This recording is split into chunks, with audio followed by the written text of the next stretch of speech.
Yeah, I've been really praying to the Lord about being able to share and witness the love of Jesus to someone at work. And so it happened. A guy named Mark I ran into, and he was asking me, Charles, why you got so much joy? We had conversations before.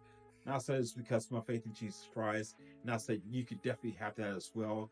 And he says, well, that's how I don't think about it. And so let's say he came into the kitchen, um, and we were just talking about, about his life and his struggles.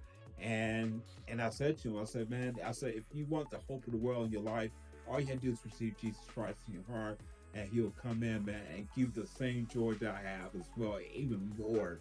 And so, but he didn't do it. Following day, we met each other in a hallway at work, and I asked Mark, I said, hey, Mark, I said, how's things going? He said, oh, Charles, I'm going through some stuff, and I really feel like God really is going to condemn me for the stuff I've done.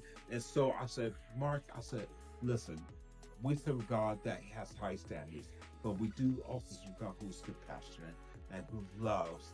And he just loves you. And I'm going to let you know that he does love you.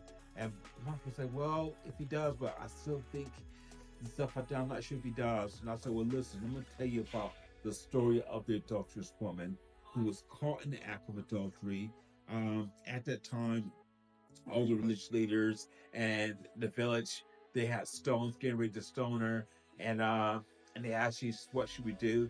And Jesus drew a line in the sand, and he said to them, those who have not sinned, let them cast the first stone.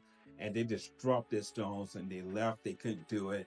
And what happened was is that uh, this woman, she was just like, wow, amazed what happened. Jesus asked her, woman, where are your accusers? And she said, none.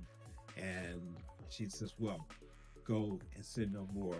And at that time, Mark was just looking at me perplexed, like thinking, wow. And I said, Mark, I said, if Jesus could show compassion, even the high standards were broken, he showed compassion on this girl. I said, he can show compassion to you because he loves you.